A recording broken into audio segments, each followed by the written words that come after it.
اصطفیٰ ما بعد فاعوذ باللہ من الشیطان الرجیم بسم اللہ الرحمن الرحیم ما کان محمد ابا احد من رجالکم ولکن رسول اللہ وخاتم النبیین صدق اللہ مولانا عظیم۔ معزز سامعین حضرات، آج میں سیالکوٹ کی ایک معروف شخصیت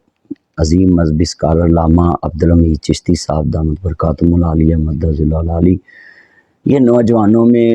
پورے پاپولر خطیب ہیں اور انہوں نے پاکستان میں جو بھی کوئی مذہبی ایشو آتا ہے تو اپنی خطابت میں اس کا رد عمل دیتے ہیں۔ اگر ان جملوں کو میں دیکھوں جو آپ تک پہنچے ہیں تو وہ تو آپ سراسر اپنے موقف میں حق پہ تھے،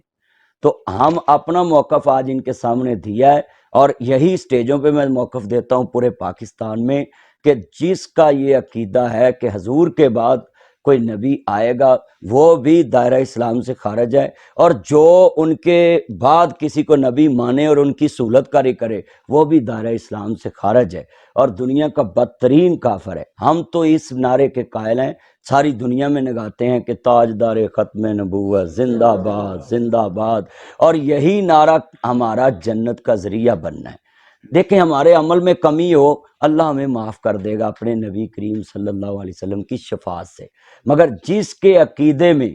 ختمہ نبوت اور عقیدہ توحید میں کوئی فرق آیا تو اللہ نے معاف نہیں کرنا۔ ختم نبوت پہ ہمارے بڑوں نے قربانیاں دی، میر ابراہیم سیالکوٹی رحمہ اللہ نے، بڑے بڑے علماء گزرے، مولانا محمد حسین بٹالوی رحمہ اللہ، اور پھر ختم نبوت پہ کتنا کام پیر میر علی شاہ صاحب نے کیا، جی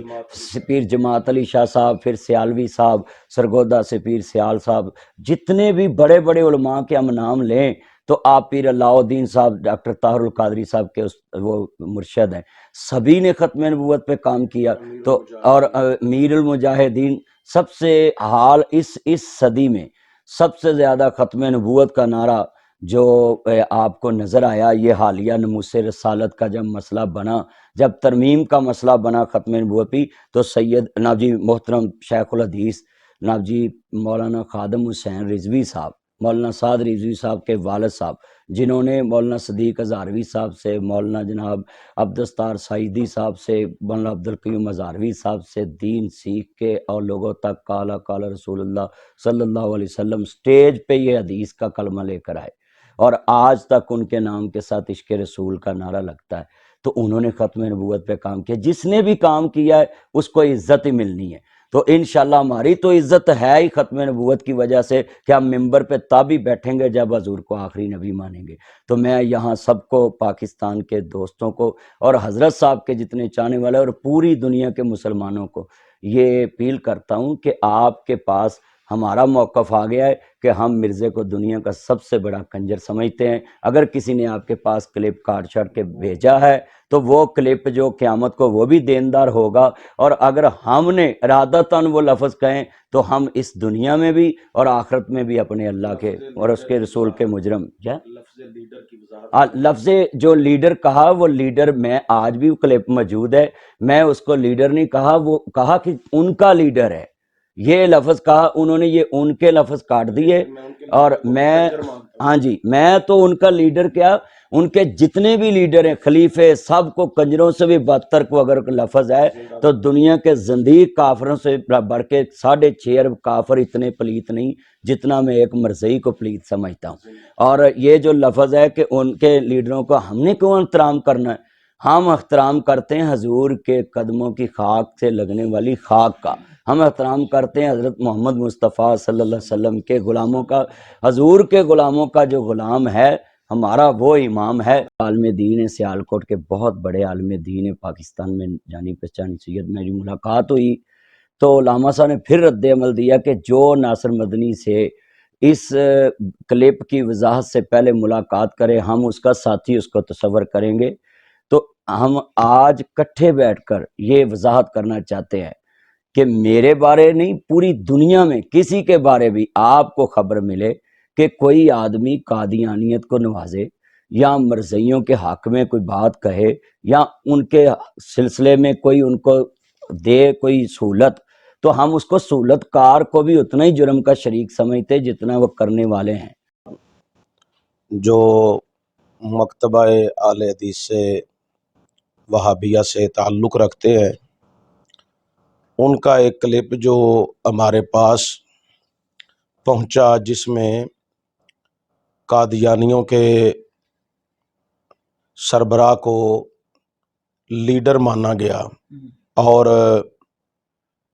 کسی مولوی صاحب تقریر کر رہے تھے تو پیچھے مولانا ناصر مدنی صاحب کہتے ہیں میں بیٹھا ہوا تھا، اس نے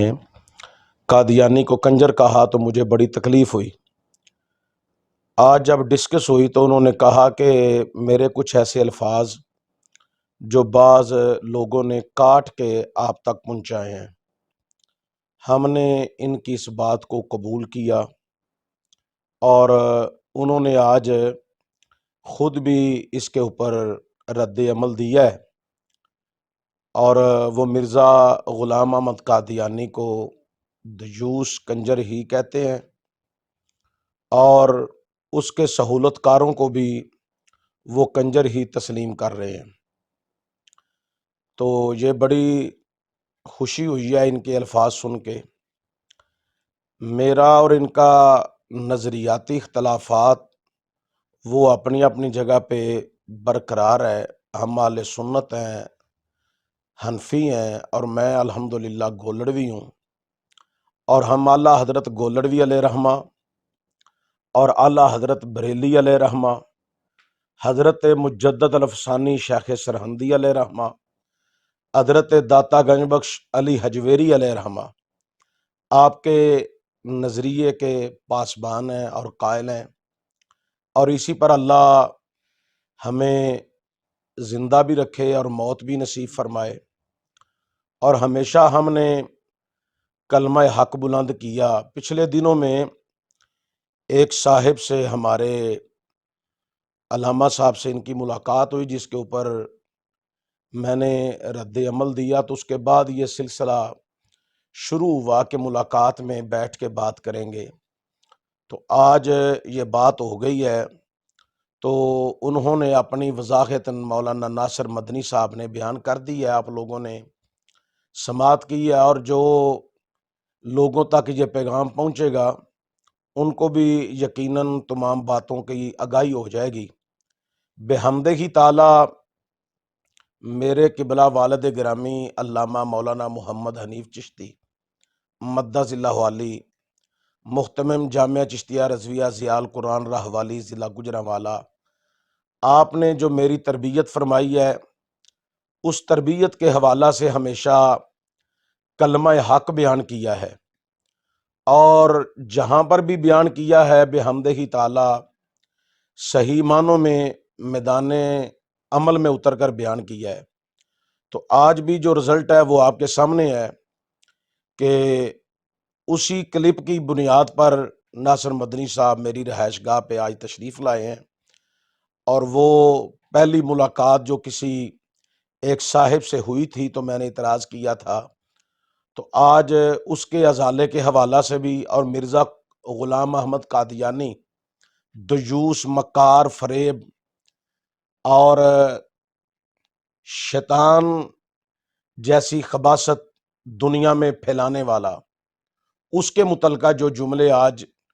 مدنی صاحب نے بیان کیے ہیں، مجھے بڑی خوشی ہوئی ہے۔ تو بحمدہ تعالیٰ اگر ایسا نظریہ قائم رہے تو یقیناً پیغام جو ہے وہ اچھا عوام تک پہنچتا ہے۔ اور اس حوالہ سے آخری پیغام یہ ہے، مسئلہ ختم نبوت پر آج اتنی زیادہ ضرورت اس لیے پیش آ گئی ہے کہ ہمارے پاکستان میں بالخصوص پنجاب میں مدرسین کو، علماء کرام کو جو دیوار کے ساتھ لگایا جا رہا ہے، اور نوجوانوں کو مسئلہ ختم نبوت کی حساسیت کا اب علم ہی نہیں ہے، اس لیے اس کے اوپر کسی حوالہ سے بھی ہم کمپرومائز کرنے کو تیار نہیں ہیں۔ کوئی بھی ختم نبوت کے حوالہ سے کوئی لوز گفتگو کرے تب بھی ہم برداشت نہیں کرتے، ختم نبوت پر کوئی حملہ کرے تب بھی ہم برداشت نہیں کرتے۔ رسول اللہ کی ناموس، حضور کے اصحاب کی ناموس، حضور کی اہل بیت اطہار کی ناموس، قرآن کریم کی ناموس، اس کے اوپر کوئی حملہ کرے ہمیں قطعی طور پہ برداشت نہیں ہے۔ تو میں عوام الناس کو آج یہ اس کلپ کے ذریعے بھی آگاہ کروں گا کہ خدا را اپنے علاقے کے مدرسین جو آپ کے مدارس میں بیٹھ کر طلباء کرام کو پڑھا رہے ہیں ان کی قدر کریں، اپنے مساجد کے ائمہ کی قدر کریں، اور سلسلہ نعت خوانی ضرور کریں، کروائیں، لیکن ان لوگوں سے جو حقیقتاً عشق رسول میں گم ہو کر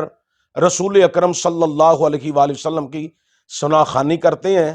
تو ساری ساری رات کا سلسلہ جو نعت خوانی کا ہے اس کو تھوڑا سا کلوز کر کے علماء کرام سے، مدرسین سے، قرآن و سنت کے حوالہ سے اصلاحی گفتگو اور قرآن اور فرمان سماعت کریں، تاکہ آپ کے اندر شعور پیدا ہو اور قرآن سمجھیں اور نبی کریم صلی اللہ علیہ وآلہ وسلم کے فرامین کو سمجھیں۔ اللہ تعالیٰ عمل کرنے کی توفیق عطا فرمائے۔ کچھ ایسے طلباء کرام مدارس کے اور کچھ ایسے غریب غربا جو محفل نعت میں بیٹھے ہوتے ہیں اور ساری رات جو سلسلہ ہوتا ہے اور جو اسٹیج کے اوپر ماحول ہوتا ہے اس کو دیکھ کر طلباء کرام کے دل ٹوٹ رہے ہوتے ہیں کہ انہوں نے پڑھا بھی کچھ نہیں اور ان کے پاس علم بھی نہیں ہے اور یہ علم رکھتے بھی نہیں ہیں، ان کو سنت کا بھی علم نہیں ہے اور شرعی مسائل کا تو ان کو ویسے ہی نعت خوانوں کو خبر نہیں ہے۔ تو ان کو اتنا نوازا جا رہا ہے اور ہم 8 سال 10 سال 12 سال دین پڑھنے کے بعد آتے ہیں اور یہ ہمارے ساتھ کیا سلوک کرتے ہیں۔ تو پھر وہ طلباء کرام دین پڑھیں گے یا دین سے بھاگیں گے، دور جائیں گے؟ اس لیے اس کے ذمہ دار وہ لوگ ہوں گے جو کثرت سے ساری رات محفل نعت کراتے ہیں اور ان نعت خوانوں کو ترجیح دیتے ہیں اور ان کو اتنے اتنے پروٹوکول دیتے ہیں۔ الحمدللہ ہم ہمیشہ اسٹیج کے اوپر وقار کے ساتھ گئے ہیں اور وقار کے ساتھ بیان کیا ہے اور وقار کے ساتھ نیچے اترے ہیں اللہ کے فضل و کرم سے۔ اس کی وجہ یہ ہے کہ ہمیں جو والدین نے درس دیا ہے، ہمارے اساتذہ نے درس دیا ہے، اور میرے شیخ کامل حضور نصیر ملت علیہ رحمہ آپ کا جو میرے پاس فیض ہے، اور علماء دین جو شب روز خطابات میں مصروف ہوتے ہیں، مدرسین جو اپنی عزت اور وقار کو ہمیشہ محفوظ رکھتے ہوئے دین متین کی خدمت کرتے ہیں، ان کی زندگیوں کو آج بھی 4 چاند لگے ہیں، اور وہی لوگ کامیاب ہیں جو دین متین کی سرفرازی کے لیے شب روز گامزن ہیں۔ تو اللہ تعالیٰ مجھے مزید اور دیگر تمام علماء کو بھی دین متین کی خدمت کرنے کی توفیق عطا فرمائے۔ اور آج مولانا ناصر مدنی صاحب یہاں پر تشریف لائے ہیں، انہوں نے اپنا موقف بیان کر دیا ہے، تو ہم نے جو ان کے خلاف وہ ان کے کلپ کے اوپر گفتگو کی تھی، آج انہوں نے اس حوالہ سے بھی اپنے الفاظ بیان کر دیے ہیں کہ اگر پھر بھی کسی سے اس حوالہ سے لفظ لیڈر اور لفظ کنجر کے حوالہ سے پھر بھی کسی کو دل آزاری ہے تو وہ اپنے الفاظ وہ بیان کر چکے ہیں، تو آپ ان کے کلپ سے بھی آپ سماعت فرما لیں۔ اللہ تعالیٰ عمل کی توفیق عطا فرمائے۔ اور پاکستان میں اسی طرح اگر کسی سے کوئی کمی پیشی ہو جاتی ہے تو فی الفور اگر اس کا رجوع کر لیا جائے اور اللہ رسول کی بارگاہ میں، کسی بندے کی بارگاہ میں نہیں، اللہ رسول کی بارگاہ میں توبہ کر لی جائے تو میرا خیال ہے اس سے عزت بڑھتی ہے، کم نہیں ہوتی۔ تو آج مولانا ناصر مدنی صاحب نے بھی اپنے اللہ کے حضور اپنی التجا پیش کی اور عوام الناس کے سامنے بھی کلپ کی صورت میں اپنا بیانیہ ریکارڈ کر کے اپنا رجوع جو ہے وہ موقف کی صورت میں پیش کر دیا ہے۔ اللہ تعالی ہمیں ہمیشہ ختم نبوت کی حساسیت کو سمجھنے کی اور اس کو ہمیشہ عوام میں ختم نبوت کی حساسیت کو بیان کرنے کی توفیق عطا فرمائے۔ جو مدارس کے مدرسین اس وقت اپنی اپنی مسنت پہ خوبصورت انداز میں دین متین کی خدمت کے لیے تدریس کا سلسلہ جاری رکھے ہوئے ہیں، اور ائمہ مساجد جو دین متین اور قرآن و سنہ کی اشاعت کے لیے کام کر رہے ہیں، میں ان کو بھی سلام عقیدت اور محبت پیش کرتا ہوں۔ وما علیہ الا البلاغ المبین۔